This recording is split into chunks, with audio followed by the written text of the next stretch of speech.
Apa hukumnya mengikuti mazhab-mazhab? Boleh, mazhab-mazhab itu bagus ya.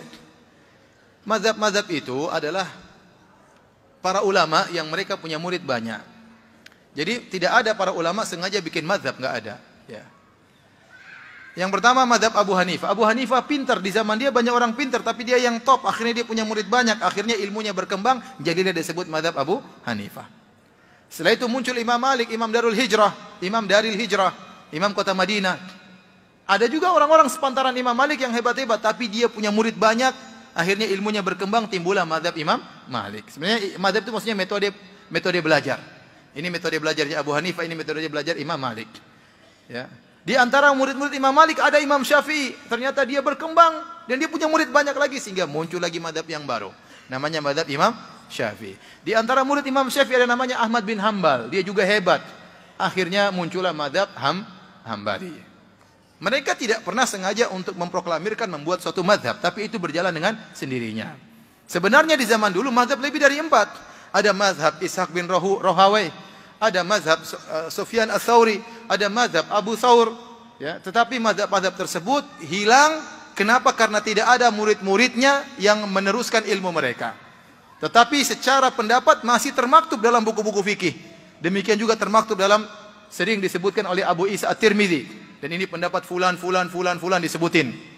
Tetapi secara mazhab sudah tidak ada karena tidak ada murid-murid yang meneruskan.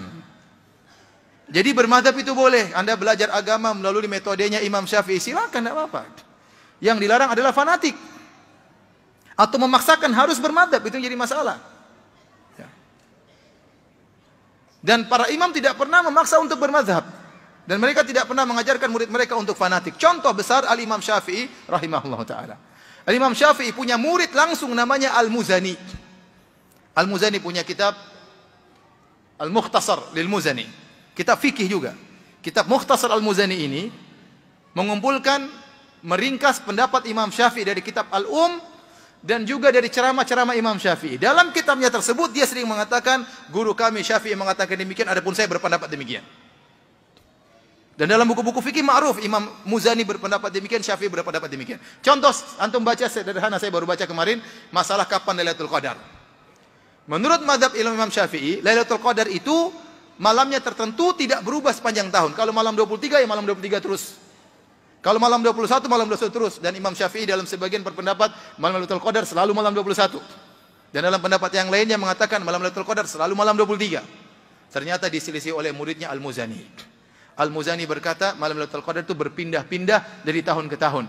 Bisa jadi malam ini 21, bisa jadi tahun depan malam 27, bisa jadi malam berikutnya malam 25. Ini muridnya menyelisih gurunya dan tidak ada masalah. Ya.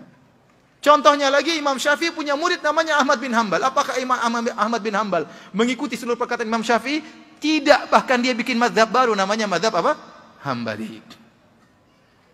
Imam Syafi'i sendiri tidak taklid kepada Imam Malik, gurunya Imam Malik.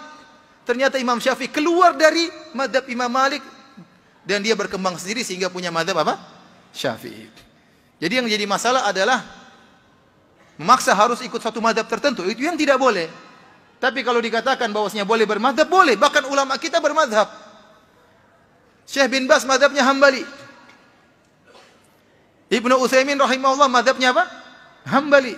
Kebanyakan ulama di Saudi mazhabnya apa? Hambali. Ibnu Taimiyah Hambali. Muhammad bin Abdul Wahab Hambali.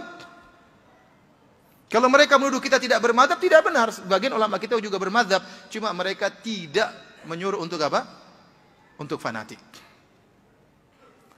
Yang jadi masalah saya dapati di zaman sekarang ini, ada sebagian ustadz atau kiai yang memaksakan harus bermazhab. Tatkala dia bicara tentang musik, mazhab semua dia buang. Kenapa? Karena seluruh mazhab mengharamkan musik.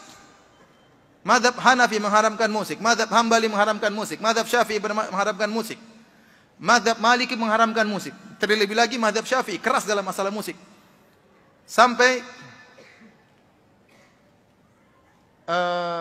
salah seorang ulama dari mazhab Syafi'iyah, Ibnu Hajar Al-Haytami, dalam kitabnya Az-Zawajir an Iktirafil Kabair, tentang peringatan terhadap dosa-dosa besar, dia memasukkan bermain alat musik termasuk dosa besar. Nah, orang ini tatkala bicara tentang mazhab, begitu masalah musik, dia buang seluruh mazhab. Selama ini dia bilang harus bermadzhab Syafi'i, harus bermadzhab Syafi'i, begitu masalah musik, mazhab nggak dipakai. Ya sama saja. Berarti dia juga tidak keluar dari mazhab. Terus dia suruh orang harus bermadzhab. Tatkala tidak sesuai dengan hawa nafsunya, dia keluar dari mazhab. Antum baca mazhab Syafi'i, semua mazhab Syafi'i mengatakan jenggot itu sunnah. Sudah bicara jenggot, ya sudah tidak pakai mazhab. Enggak usah jenggot, enggak apa-apa. Gimana? Semuanya bilang sunnah. Semua mazhab bilang sunnah. Jadi maksud saya, bermazhab itu boleh dan itu baik. Seorang belajar fikih mazhab Syafi'i enggak ada masalah, bagus. Tapi tidak boleh apa? Fanatik. Kenapa? Karena para ulama mencontohkan demikian. Imam Syafi'i muridnya langsung Al-Muzani tidak fanatik sama Imam Syafi'i rahimahullahu taala. Bahkan sebagian ulama Syafi'iyah, ini antum bisa tanya langsung kepada Al-Ustaz Dr. Musyaffa hafizahullahu taala karena risalah dia tentang usul fikih berkaitan dengan mazhab Syafi'i. Dia akan menjelaskan bahwasanya banyak ulama Syafi'iyah belakangan menyelisih usul Imam Syafi'i rahimahullahu taala. Bukan cuma menyelisih furu', bahkan menyelisih apa? Usul. Kalau mengatakan harus sama persis seperti Imam Syafi'i, ternyata tidak juga, para ulama tidak demikian.